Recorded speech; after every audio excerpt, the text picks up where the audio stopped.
So you spent 3.5 years at the Cornell Endowment. How does that experience at Cornell affect you as an investor today? 3.5 years at the Cornell Endowment as part of allocating north of $1 billion to investment managers across strategies, mostly private equity and venture. The privilege of doing that is you get to really see world-class investment talent and, more importantly, world-class investment firms. What do those returns look like? How do they operate their firms? What do they look for in the investment talent? How do they develop that talent? How do they articulate strategies? How do they develop LP relationships? And I think as we continue to have conversation today, a common theme throughout my entire career is really understanding, where's the bar for talent, and getting that very early in my career was something that was a very unique opportunity. That's certainly one piece of it. And the other piece is really understanding fundamentally how to manage risk, how to build portfolios, how to think about long-term investing. We've talked about this concept of what good looks like. What is world-class? How many funds did it take you at Cornell to see before you knew this is what excellence was? I started covering kind of everything but private equity and venture. So I got to do public equity asset class. I got to do credit asset classes, fixed income. I spent some time in our private credit book, our distressed debt book. It took probably 18 months to really understand and follow kind of what was a great investment manager, what made them great, and whether or not you had a view that they were going to endure.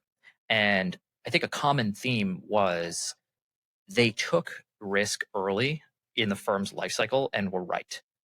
You see that in a lot of tier one names. They were early in a theme and they were correct on that theme, and they built on that and continue to grow and invest in the firm over a long period of time. So within 18 months, you kind of could get a sense after seeing managers already in our portfolio, managers that we were considering putting in the portfolio, managers that we did put in the portfolio, what separated the people that were maybe top quartile and the people that really were top decile that we were trying to down select and back.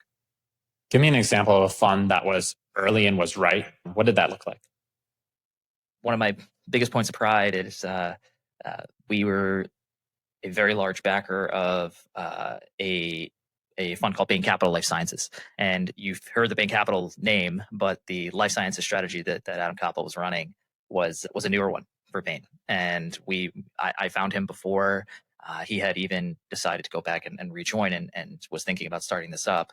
But he was very early to this idea that you could do a range of strategies around using private equity all the way to kind of growth stage venture to distress and turnaround in some of the public markets, and understanding how that crossover strategy across it could really deliver outsized returns per unit of risk. Some of those early funds have done exceptionally well, especially that first fund. And I think you've started to see how people can play life sciences a little more tactically and being early, doing that at a scale that was really interesting, being nimble, building a great team. I think this is one of those where I always talk about how Adam has done an exceptional job hiring unicorns on his investment team. People that went to Harvard Medical School and were practicing physicians for 10 years and then went to Wharton for business school and then worked at Bain on the consulting side for a couple of years and then came over. Now they're doing private equity deals.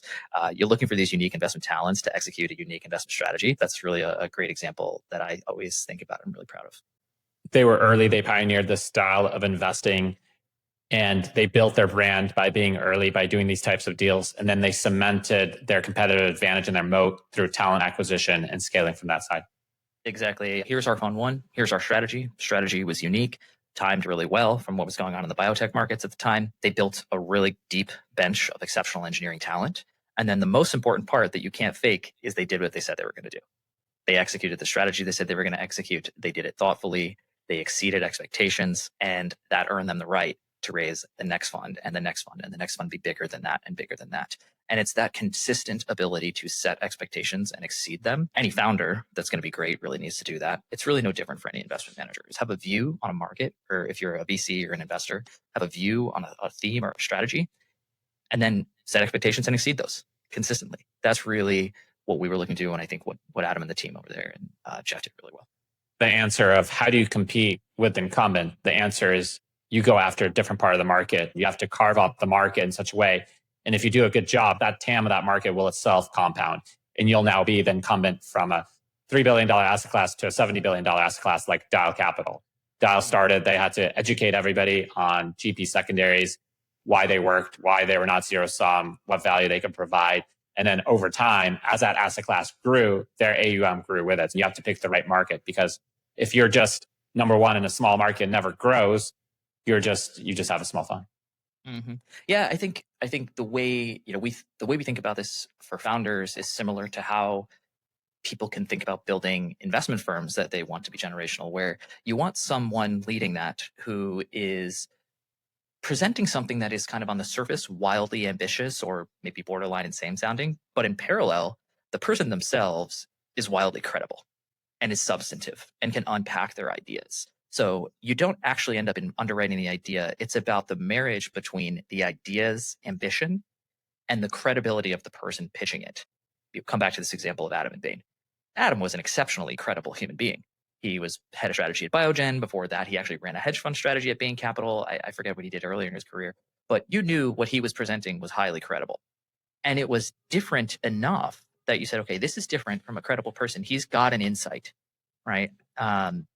This is a thing we can talk more about, but I often like to say that our inception stage investing that we're doing it also is not too different than the manager selection I was doing at the Cornell Endowment, because you're betting on people and you need to understand their motivations. And managing a fund and selecting investments is a dynamic process in the same way that going long and building a huge generational company is a dynamic process.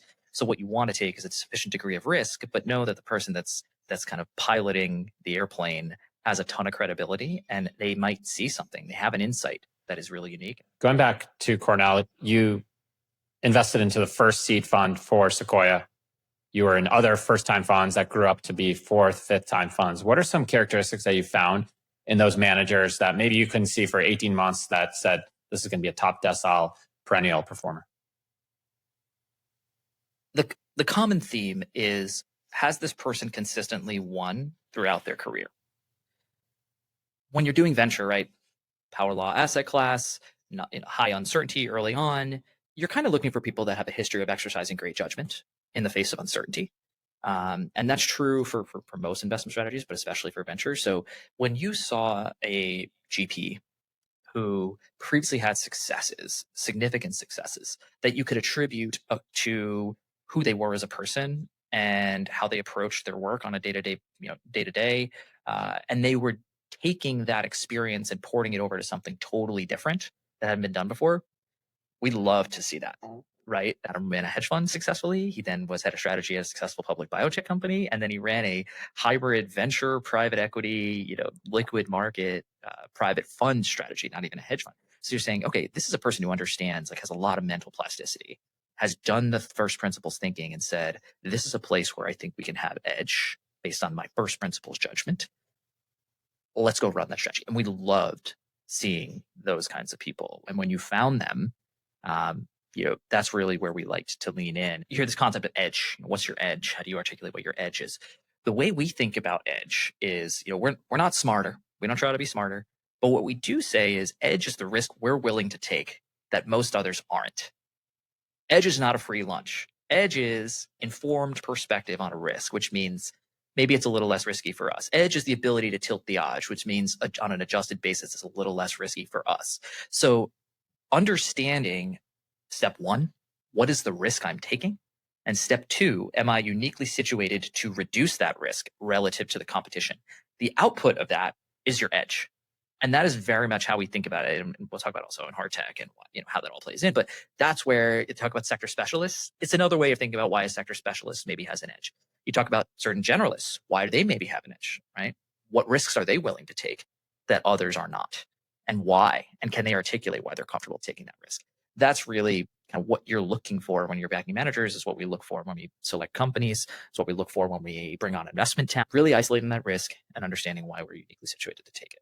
Specifically in the venture asset class, while you were at Cornell, did you find that the managers with the most alpha had more volatility in their strategy, meaning that some funds would be 12x, some would be 2x? If you're going to outperform over the long term in venture, you have to be comfortable playing understanding and investing through the cycles. We did a lot of work on this historically. I've looked at venture data, fund performance data, all the way back to the 80s, where we had access to some of that. And you just saw very clearly, if you step out of the market, you tend to underperform. If you consistently invest through market cycles as an LP, as an institutional LP, you will capture the risk premia that venture offers and do it in a diversified way. Now, at the fund level, I think that's a little bit different. I think you have platform funds that maybe will have a heavy reserve that kind of dampens some of that volatility, right? So now they're exploiting unique access through pro rata that they get by exercising the early stage stuff. You have other smaller specialist funds that are probably going to be higher volatility because they may have fewer reserves, so they can't buy down risk later, or maybe they're focused in one area. So you're getting not just this hopefully the selection alpha, but also the beta of the sector. But if you think about it in levels, there's the portfolio level where if you invest through vintage years, and it's not just, hey, funds, the years are started. It's also the investment year exposure. This is a thing we would spend a lot of time on is it's not about vintage year exposure for the fund. It's actually about the investment dollars going into the ground within that fund that we had to do a look through on to try to get diversification across vintage years, which is very important. But beyond that, I think if you want to have a top decile fund, there's got to be some volatility. That volatility can either be from a sector beta exposure and you're trying to time the sector beta. It can be from a concentrated portfolio that you believe somebody has an edge in picking, or it can be from a very small fund, for example, that is able to kind of have a high TVPI on a small dollar number. You can get volatility in a lot of different ways, and it has different shapes, whether it's high beta volatility. If it's if you have a no reserve strategy, that's going to have more volatility to it. So I think if you want top decile, you do need concentration. You do need to have more volatility in the strategies in the form of kind of concentration and or kind of no reserves. But I think most LPs at the portfolio level, they really want top quartile at the portfolio level. They want top quartile managers as like a significant chunk of the portfolio. And then they will kind of blend in some of these top decile potential strategies that are fairly clear to see. They tend to either be concentration or sector specific. That's generally what we would see on the LP side. To compare it to public markets, the top quartile funds, they're kind of the one beta exposure, and then you have these idiosyncratic risks where if they hit, you might hit a 10x, and you go kind of in these sector specialists. So baskets themselves are almost two different asset classes. That's a great way to say it, David, is you have, hey, how do I get my consistent dollars deployed into a top quartile strategy for the asset class, knowing that it's going to ebb and flow kind of with capital flows. But it's almost like, how do I add a little bit more risk at a high information ratio to that first quartile portfolio to try to drive myself up to be top 20%, top 25%, where I think we can kind of pick or run a systematic strategy to add positive exposure on the venture side. So today you run a solo GP fund called Also Capital. What kind of companies are you looking to invest into at Also Capital? Yeah, I would go one upstream and say, what kind of founders are we really looking to invest in? And I've really articulated it as it's a type of founder that somebody would follow into a burning building. And it's a really good archetype for someone who kind of has the courage to do something and think quickly, act quickly. People will follow them. They're magnetic. They're a leader. It all starts with that. We invest at inception. A lot of times we're investing just like no deck in a person. Sometimes we know them, sometimes we get to know them. We do this predominantly in hard tech, which for us is aerospace, defense, robotics, advanced manufacturing, communications, energy, mobility, things that are systems engineering risks at their core. And we want to back those companies and help them build really great early teams and capitalize with the best possible partners that are out there for the business. And we think those things are really hard sectors to build in. It's really unique talent that it takes to build them. But if you have the right leader and the right market, and you do that really well at building the early team, these things can compound for quite a long time. And that's where you see the SpaceXs, the Andurils, even the NVIDIAs, that's a hardware company, at their core, and they've done a lot more software stuff. It's because specialist talent is the core, but the talent follows leadership.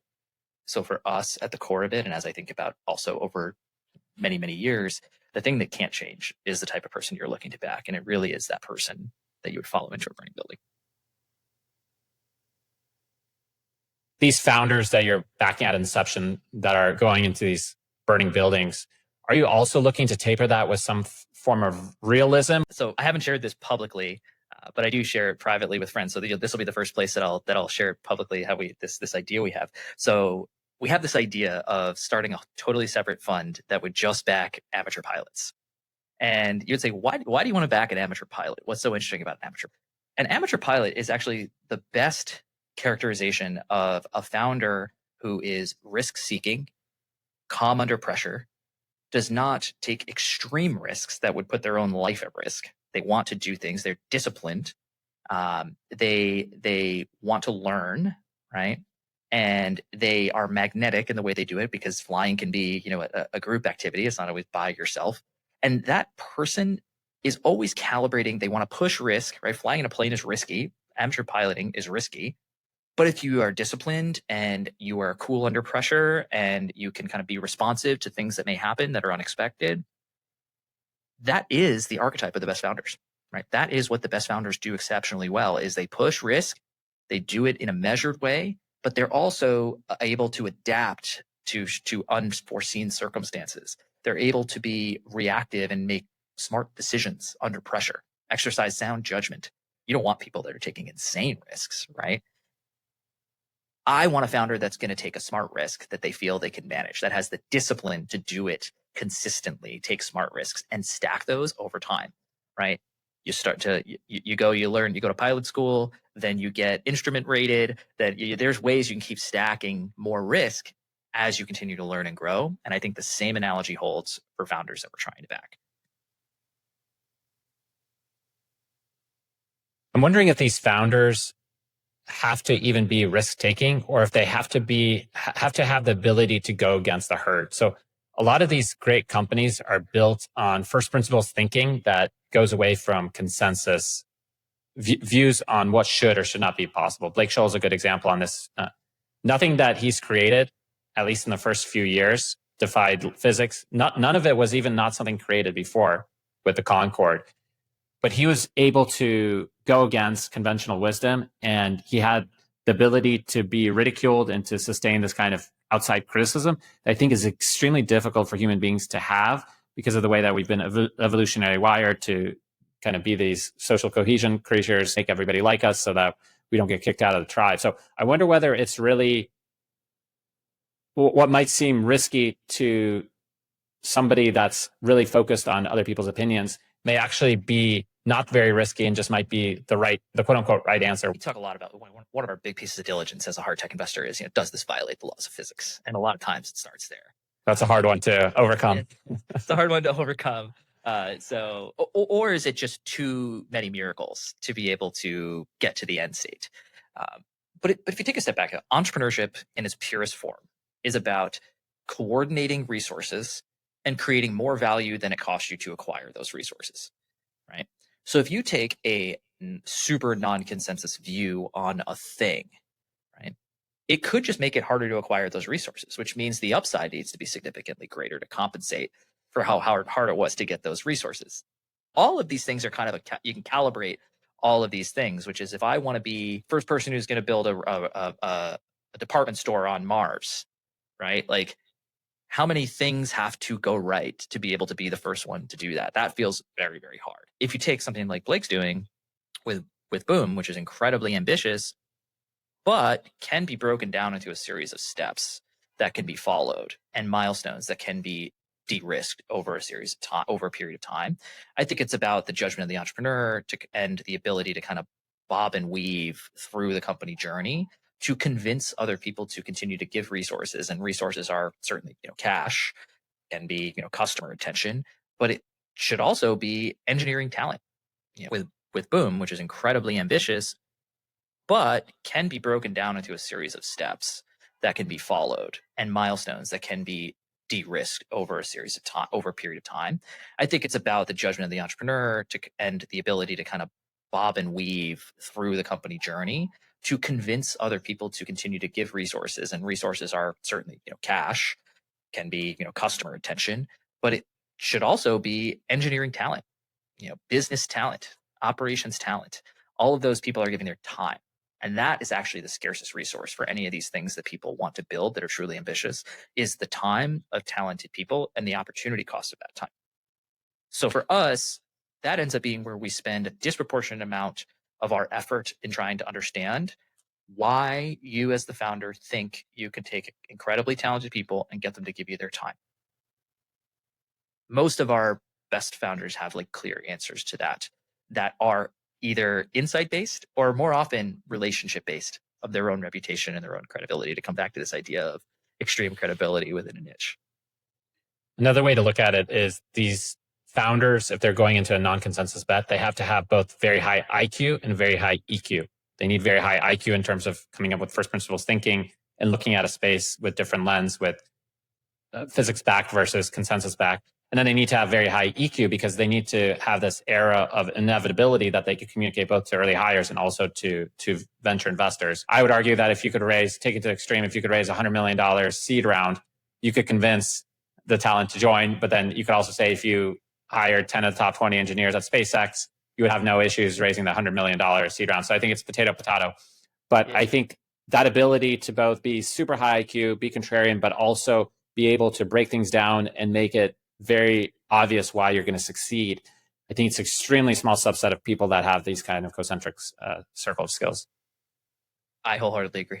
And when you find them, is it typically one person? Is it like the Steve Jobs and Wozniak combo? Double click on that. We've backed a range of folks. If I think about Varda, they had 9 or 10 full-time people when we wrote our first check at inception. But there's another robotics company that was a single 19-year-old who was coming to the US for the first time that we wrote their first check. So it's kind of a range.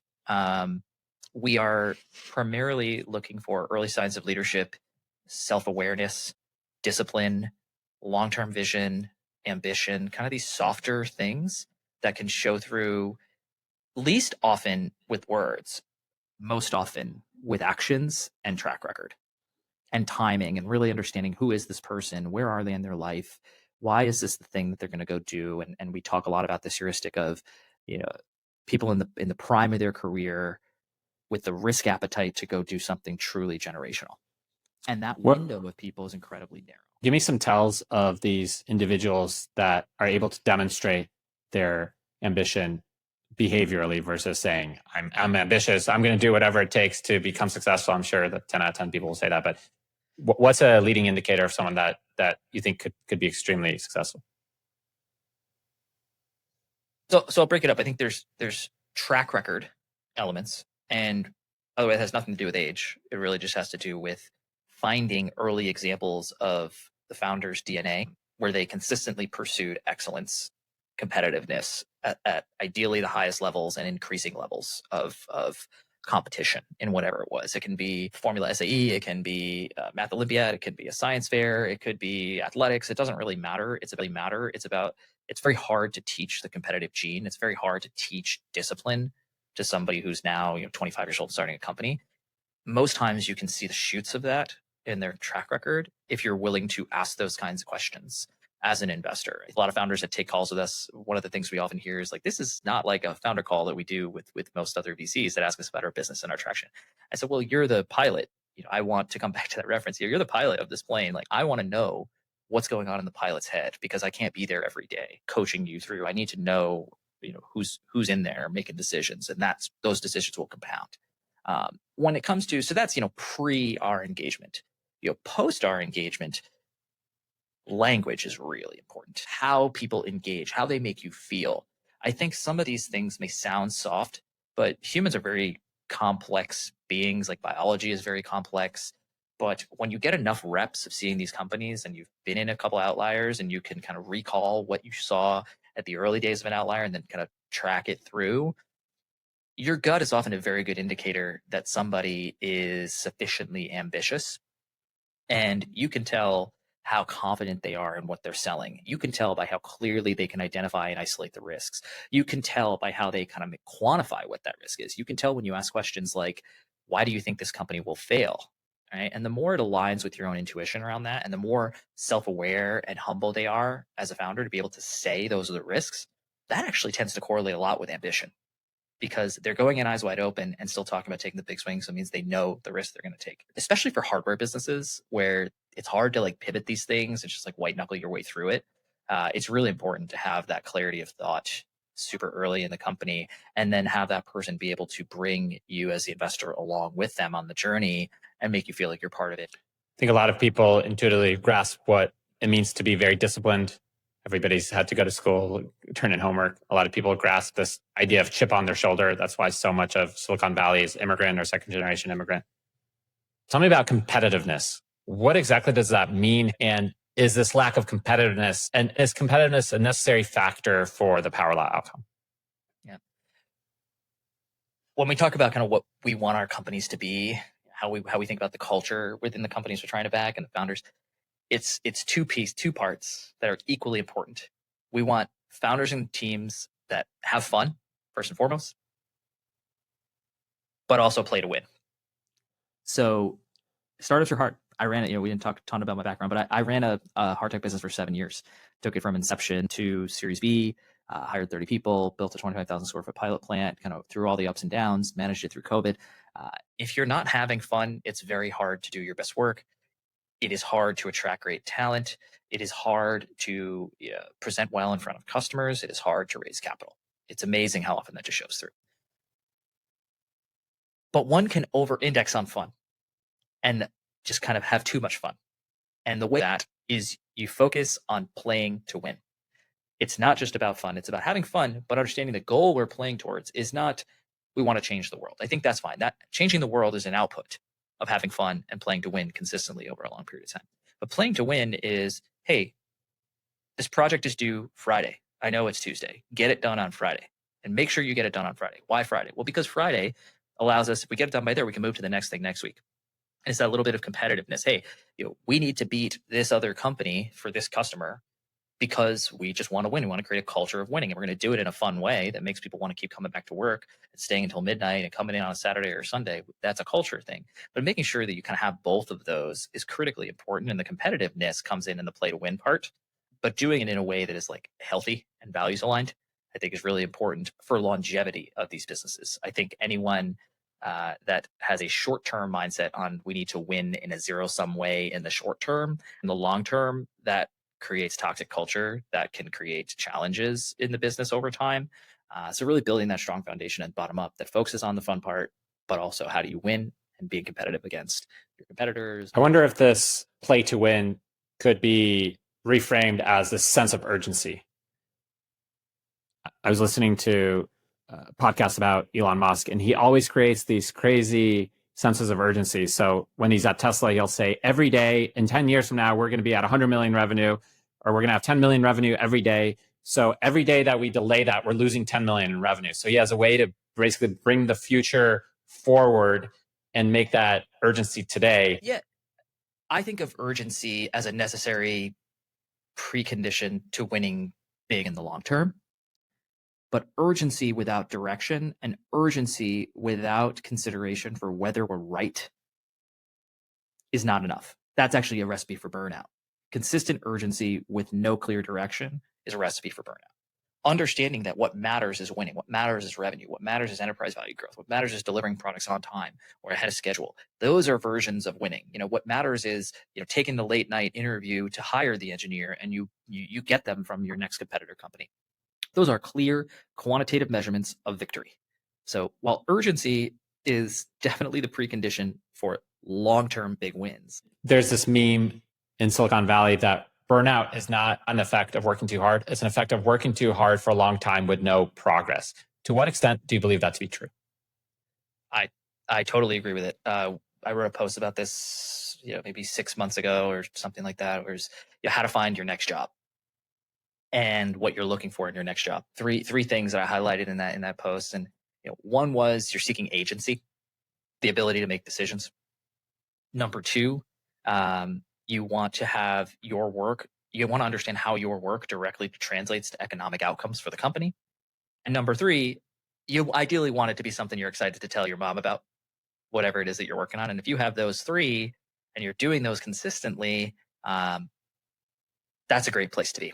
But if any one of those three either don't exist in the context of finding your next job, if you don't have any one of those three, keep looking. But I think in a company, if you lose any one of those three, it can be very easy to get burnt out when you're working hours and you don't know how your work is connecting to the economics of the company.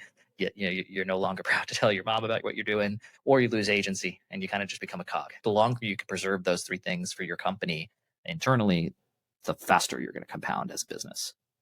One of the things that Wall Street or the financial world completely underestimates is what I call the sixth gear. When you're going after something that has serious consequences for the world, like populating Mars, your brain and your body goes into sixth gear. It unlocks another sense of drive that you can't see in a spreadsheet. I can't show you in Excel and show you this is the sixth gear, this is the drive, but it very much affects the productivity and the output of the company. The sense of mission is something that I think Wall Street and people in finance kind of look down upon and think it's naive, but it is a direct line of sight to a higher returning asset from a purely asset allocation standpoint?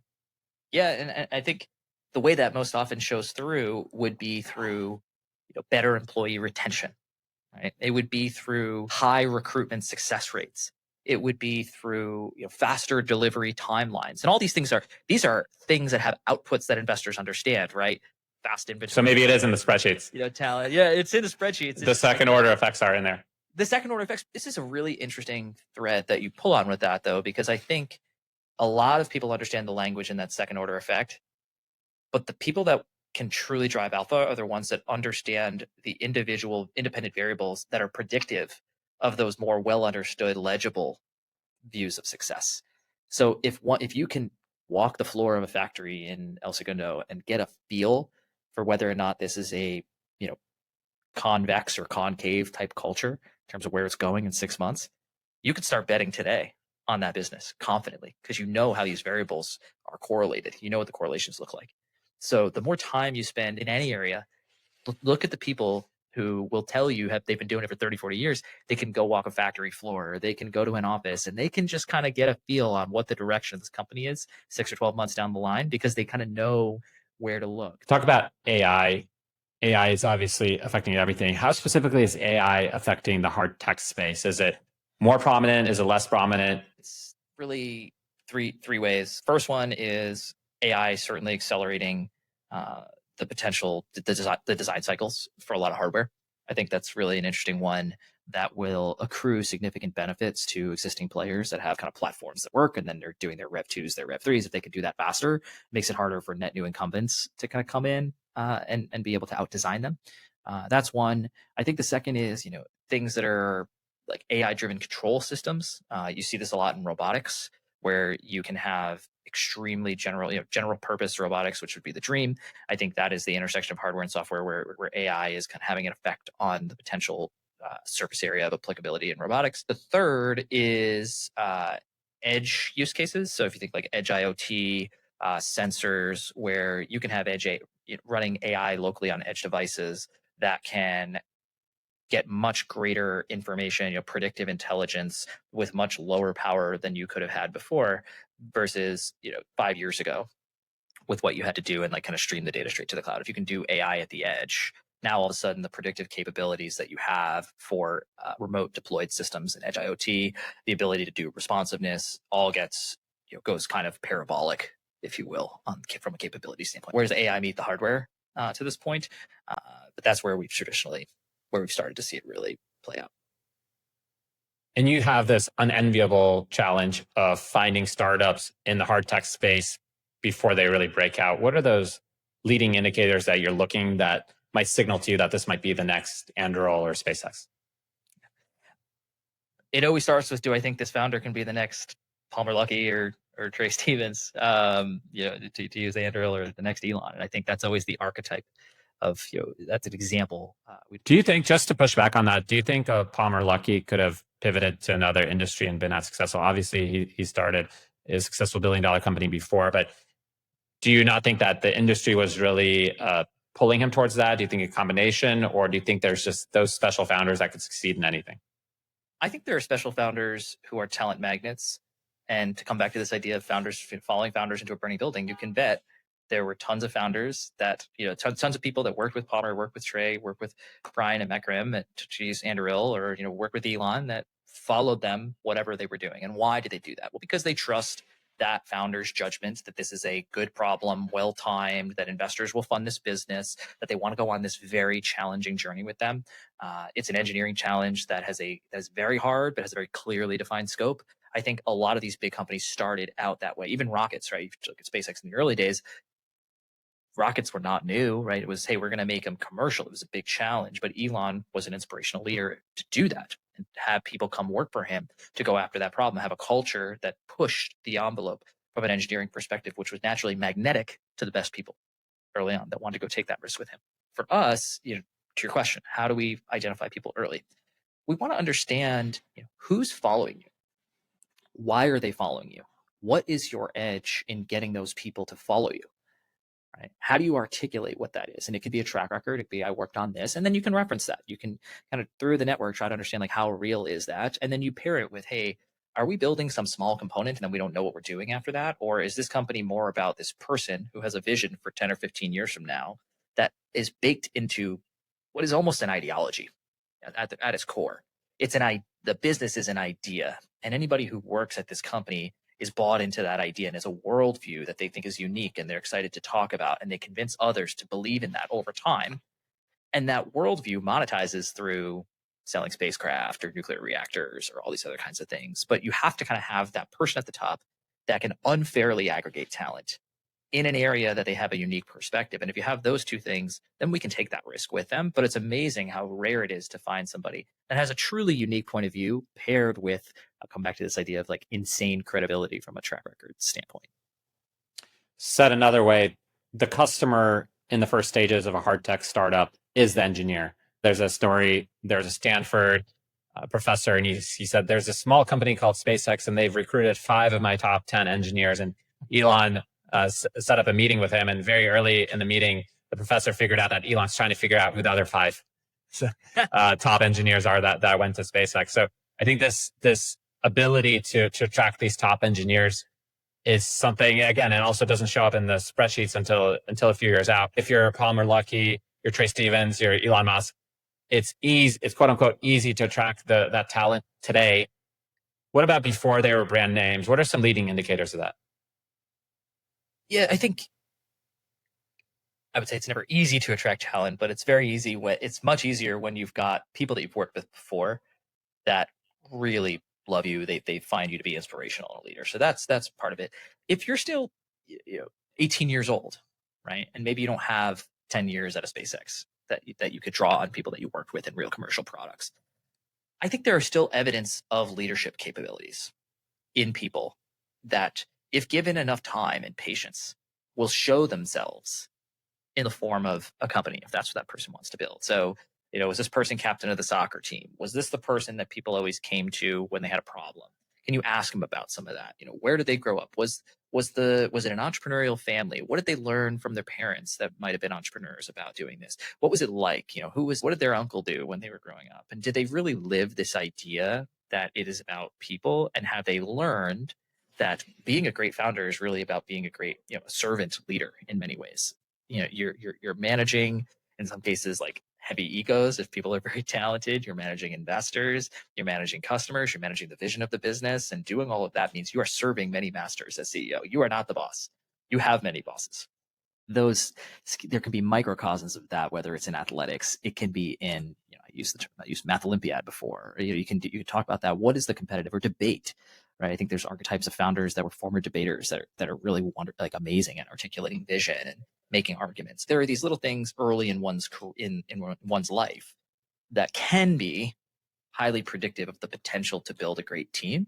But make no mistake, it is hard for an 18-year-old kid to go recruit a 35-year-old senior engineer from SpaceX. Like, that may just not be it. So it's about, okay, you have that potential, but what's the problem you're doing? How much capital is it going to take? How do you scope it? How do you de-risk it? How do you phase the milestones? That's a lot of where we end up spending a lot of our time. Like, what's the right, come back to where we started on risk management, portfolio construction. How do you structure this in a way so these companies can build momentum at the right speed and not build too much momentum too fast and they blow up, but set it in a way where they can build momentum over time consistently at the right speed for them. Let's say you are that 18-year-old. Would you advise them to go work at a hard tech startup and build those coalitions and build that team? Or should they white knuckle their way through the first couple of years? Because one of the things that I worry about for that 18-year-old is, to quote Vinod Khosla, this $0 billion versus $0 million startup, which is, in the first year, you could set up your startup in such a way that it could never be a unicorn, it could never be world-class. How do you think about that? And have you seen people kind of up-level their team after having a weak team from the start?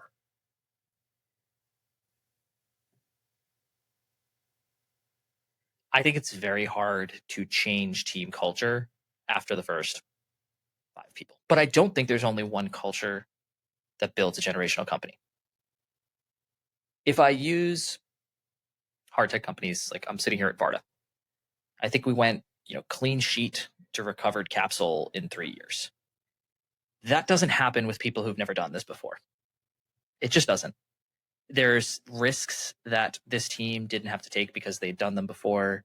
there's experience, there's trust built that allows people to just move faster, get it right the first time. So for this company, that team dynamic was right to achieve a fast milestone. For a different business, let's use a software business where a lot of the moat will be from iterative development and learning over time what the customer needs. And the faster development cycles you can have, the sooner you might be able to get to a durable moat. That could favor, you may not need as much experience building spacecraft, for example. You just need to have a motor that can go really fast. So I have this example, this framework I use of kind of like RPMs and gears, right? You can back high RPM founders that maybe aren't kicking it into gear. So they'll spin, they got a lot of energy, but they may not quite go as far as somebody who spins at 3,000 RPMs in a higher gear, right? But it's more expensive. Like it's more energy to be in the higher gear and do some of that. So you think about Avarta, right? This team came in super high gear and, high RPM. So they went real far, real fast. We have other companies that maybe are kind of still in learning mode, iterating, so lower gear, but still high RPM. So they're moving. They're just not moving nearly as far, but they're not spending as much money. They're not in as high a gear, not as high a burn to be able to get that learning. Still this further, explain what it means to be high RPM and high gear. Yeah, so high gear would be, we're burning a lot of capital, right? We're spending a lot of money, which means the stakes are higher to be right, especially per unit time. If I'm high RPM, it means I'm iterating quickly and I'm evolving quickly.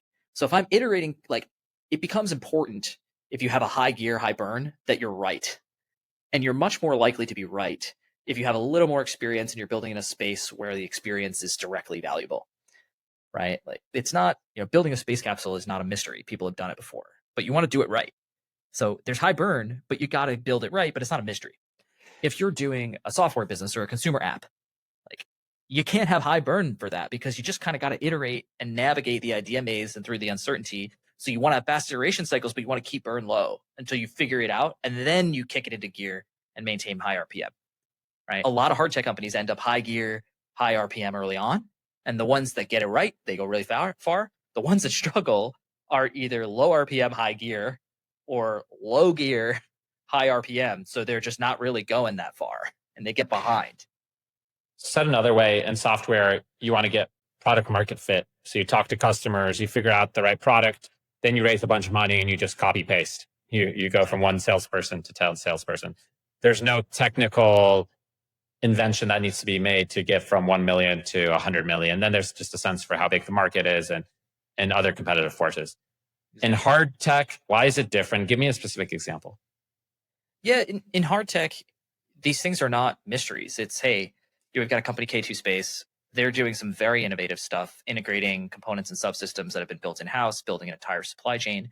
But they are building a satellite bus. People know how to build satellite buses. They know what to use satellite buses for.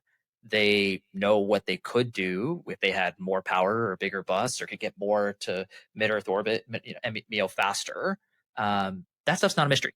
What's hard is the execution, raising the capital, articulating the long term, hiring the specialty expertise across systems engineering and thermal management and software and avionics and ops and biz dev and government, and doing all of that in advance of revenue.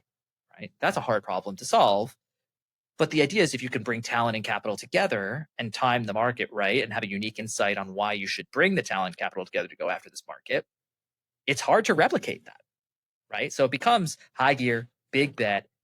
The caliber of founder it takes to do that type of a company has to be exceptionally large, exceptionally high, right? That's why Blake building, to use Blake and Boom, right? I mean, he was successful. He had successes before. High caliber founder to be able to take that kind of a swing. Not everybody can take that kind of a high gear swing. So that's what's unique about this is there's not as much mystery in some of these. Sometimes they'll iterate on the business model a little bit and try to figure out exactly where we're going to get paid and how much we're going to get paid and on what time frame. But most often we're not taking a bunch of science risk on, can we make a fusion magnet work in this time frame? You've been in venture since 2016, roughly 9 years ago. What is one single piece of advice, timeless advice, that you wish you knew when you started that would have either accelerated your career or helped you avoid mistakes?